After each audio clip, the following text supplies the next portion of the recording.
ما هو بلبن ده وجع دماغنا، كل شويه ترند جديد ترند جديد. طب ما انا هعمل ايه؟ ما انا ولادي برضو اطفال وبيشوفوا، وانا كمان اعتبروني طفله يا جماعه.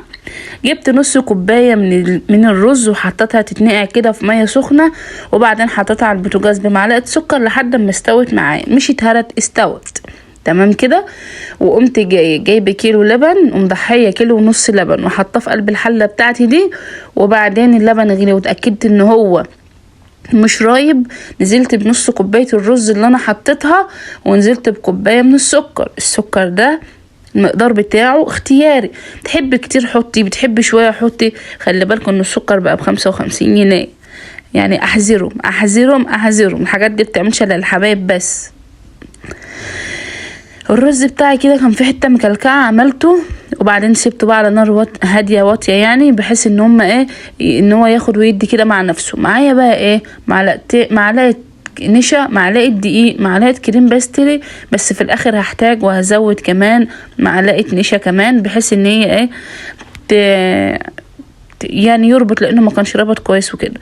كريم باستري ده يعني ايه، حاجه كده بتيجي من عند العطار. ما عندكيش بدليه بكريم شانتيه، ما عندكيش خالص بدليه بمعلقه قشطه، وش لبن، اي حاجه تمام كده. وبرضه هحط قشطه بس مش دلوقتي. اللبن بتاعي بدأ يقوم كده ويغلي. لو مش متأكدة ان الخليط بتاعك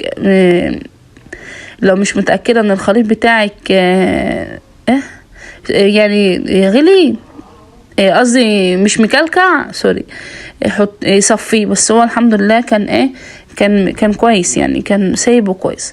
سبت بقى الكريمه بتاعتي او الرز بلبن بتاعي ده لحد ما يتقل معايا دلوقتي كده. هيبتدي يتقل واحده واحده. يبقى انا حطيت دقيق ونشا وكريم باستري او كريم شانتيه. اللي رايح الكريم باستري مش بيتقل، ده بيزود الغناوه هو بتاعه الرز بلبن بتاعي، يعني بتحسيه كده ان هو دسم بزياده يعني. كنت بشوف السكر وفي الاخر احتجت كمان سكر حطيت، بس بصراحة هو طلع مسكر مني شوية، ولو كان اهدى من كده، وخاصة ان احنا نعمله تركة كمان، كان هيكون افضل. بس هو الحمد لله بألف هنا وشفا، بألف مليون هنا وشفا اللي كان لنا نصيب فيه وده وكل منه. بصوا بقى في الاخر كده قمت جايه حاطه معلقه قشطه وطافيه. تمام، تعالوا بقى اوريكم الطقم الجيلي بتاعي ده. انا طمعت فيه بعد لما كنت جايبه لاختي، مش انا اللي جايبه، هي يعني كانت طالباه يعني اوردر، وانا طمعت فيه من عند جروب جميل قوي اسمها مدام مروه. ب85 جنيه تقريبا، مش عارفه 75 او ب85 حاجه كده يعني. المهم تعالي بقى كده تحت حرف الحله وحطي، بحيث ان انتي ما تبهدليش الكوبايه من فوق او كده.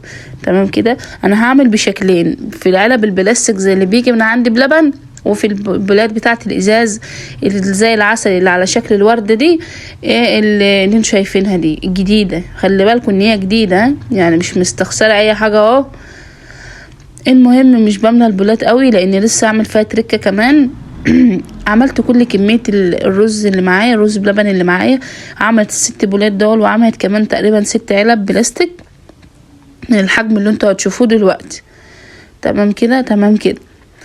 هنعمل ايه تاني؟ هقول لكم هنعمل ايه دلوقتي. بس قبل ما نعمل اي حاجه ما تنسوش تصلوا على النبي وتدعوا لاخواتنا في فلسطين ان ربنا يتولاهم برحمته يا رب، ويفك كربهم على خير. وما تنسوش تعملوا لايك للقناه قبل ما تكملوا الفيديو بتاعنا لو انتوا وصلتوا معايا لحد دلوقتي. يعني عاوزه اقول لكم اقسم بالله ان الكاميرا ظالمه لون اي حاجه انا بعملها عامه، لان التليفون بتاعي مش احسن حاجه ومش بيطلع الاضاءه زي ما انا عاوزه او زي ما الحاجه معموله يعني.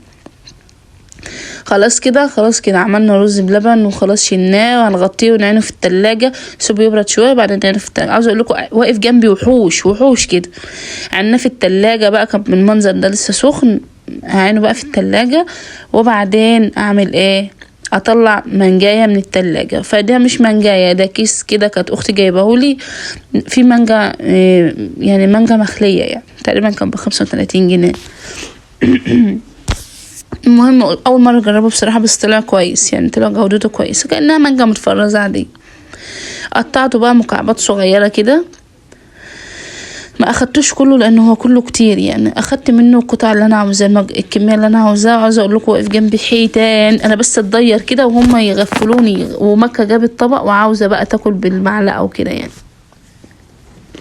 المهم قطعت كل كمية المانجا اللي معايا او اللي انا محتاجاها، بتاعت مانجاية كبيرة مثلا، يعني انا شايفة ان دي مانجاية كبيرة.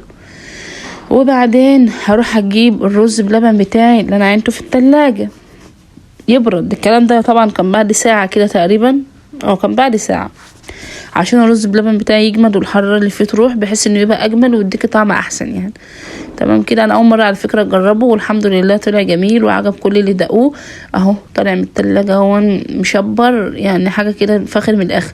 1 2 3 4 5 بلاستيك، بولات بلاستيك، و6 بولات ازاز. تمام كده.